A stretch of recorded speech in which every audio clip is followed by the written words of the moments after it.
as a kid growing up in California, and although my family's been in Oakland and the East Bay since way back in the 1800s, I spent some time in Grass Valley, which is a small town in the Sierra Nevada mountain range. And back when I was a kid, it was such a small town, hard to believe now because it's such a big city. Our neighbors were actually a mile away, and it was so rural that what they did for a living was raise mountain lions. And one of the fun diversions we had as kids is we'd meet up in the morning there and watch the live feedings of rabbits and such of the mountain lions up in Grass Valley. Very, very rural, very secluded, tons and tons of forest everywhere you look, and of course, we had a Jeep. In fact, everybody up there at the time had a Jeep. And so that area of the world is where Lake Tahoe is. I spent a lot of time at the Young Life Woodleaf camp up there for many years when I was in high school. And of course, everybody spends a lot of time up in Lake Tahoe. For those of you who have never been there, you owe it to yourself to go. It's one of the most beautiful cities in the entire world. And I say that not facetiously at all. It's incredible.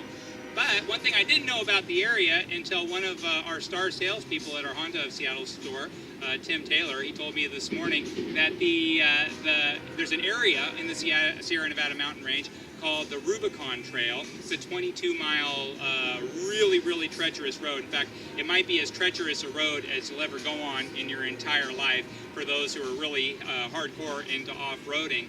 And so Jeep, many years ago, as they decided they wanted to come up with kind of a one-off product, their Rubicon Jeep, they did all of their trail testing on this treacherous Rubicon roadway, and they built a vehicle that could survive the rigors of such treachery. And so, although this is not the most loaded of Jeeps, it is the most valuable of Jeeps. You don't see them very often, and the Rubicon is really kind of crosses the line that in that gray area between what is roadworthy and what is a pure off-road vehicle. It's really nice on-road, but it's also really nice off-road, and I'm talking about off-road over boulders and things like that, which a lot of sport utilities would like to see themselves as being capable of achieving. Even Jeeps, really a standard Jeep isn't going to do that much over boulders and really treacherous terrain, whereas the Rubicon, because it's so beefed up, actually can and does it extremely well. And so, harking back to its kind of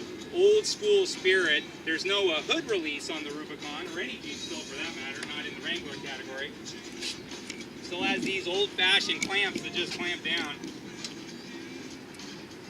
But the engine is a modern motor. It's a 3.6 liter, and it mentions that it has variable valve timing. It has 285 horsepower and 260 pound-feet of torque. And so, not category leading, but Jeep is in a category all by itself. I know I'll read some reviews that say, you know, the Jeep is similar to maybe an FJ Cruiser or an Xterra, and it couldn't be any more different than, you know, slightly close to an FJ Cruiser, but it couldn't be any more different than an Xterra. And so the Jeep is in a category of just Jeep. It's not really a sport utility. It's not a truck. It's not a traditional 4x4. It's just a Jeep. And as the same Tim Taylor tells me this morning, there's really only two vehicles that compare with this particular car, and that is the old Toyota FJ40 and the Defender 90 from Land Rover. And both of those, of course, are extremely valuable as well. So this one is fully loaded. It has the Freedom top, which means this piece of the top comes off independent of the rest of the hard top. And then it has this great rack on top of it, and then you'll see it has a snorkel when we go around to the other side as well. Jumping in, well, it's actually really spacious. I mean, I feel very comfortable inside. It has modern amenities like heated seats and navigation and so forth. Leather-wrapped steering wheel. Has a helicopter passes overhead. The building that we're in, this is the combination store, Honda of Seattle and Toyota of Seattle. It's all new. In fact, it's probably the single largest indoor dealership in the western United States, maybe even in the entire United States. It's almost a 500,000 square foot facility. And we're up on the 6th floor mezzanine here overlooking the stadiums, as we'll see in a second. But this particular car, you'll see it has buttons here for the sway bar. It has you can disconnect the sway bar for greater wheel travel, and that's done electronically here. It has front and rear locking differentials. It has Dana 44 gears. I mean, this thing's really, really hardcore. But inside, it's actually plush and accommodating. Jumping in the back seat. Well, I've got the seat pretty far back in the front. And I'm okay here in the back because it's an Unlimited.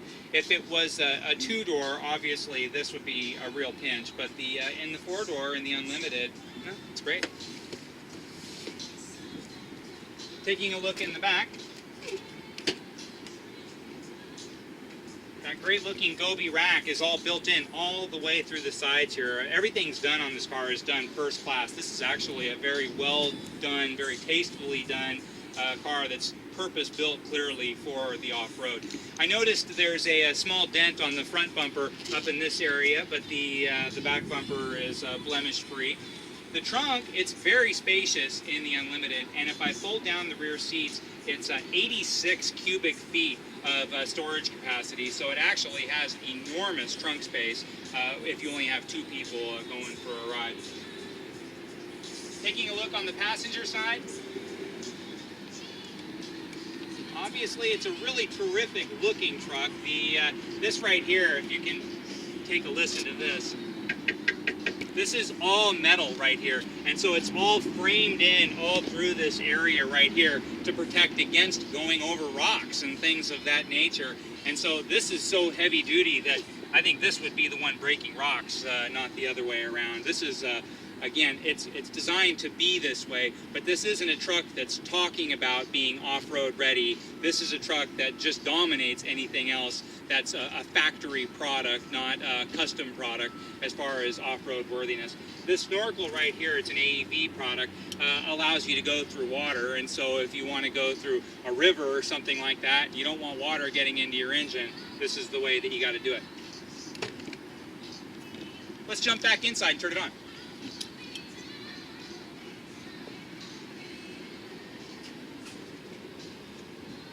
You might hear some music in the background.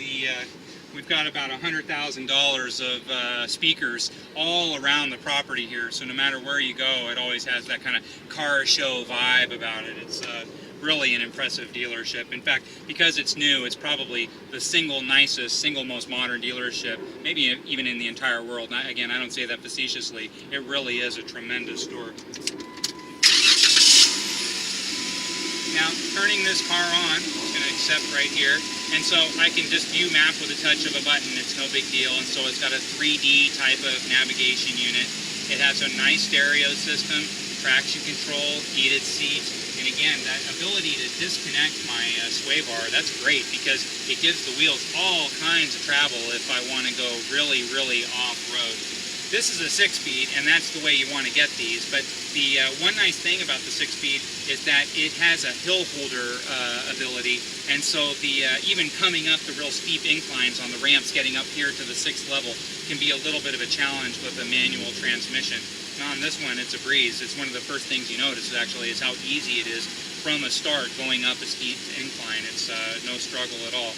Jeep since 1941. Obviously, Jeep came out at the introduction of World War II. United States entered World War II in 1941, and they entered with Jeeps, and the Jeep's been with us ever since, and really hasn't changed all that much over the years. Always been a purpose-built vehicle, always a one-of-a-kind vehicle, and it's always appealed to a one-of-a-kind customer. They're just Jeep people. There's no telling them, you know, we mentioned cars like the FJ Cruiser and the Xterra. There's just no talking about those kinds of vehicles to somebody who is really into Jeeps. Even though it's a retro style, a really, really retro style, it's absolutely gorgeous and impressive. I mean, this particular Jeep is a Jeep. It's expensive. It's over $35,000, but it's a vehicle that you would be utterly thrilled to own. I mean, this is a kind of a once-in-a-lifetime fun off-road vehicle. For a market like us here up in the Seattle Pacific Northwest, it's really as good as it gets because it'll do anything that you want to do, anywhere you want to do it.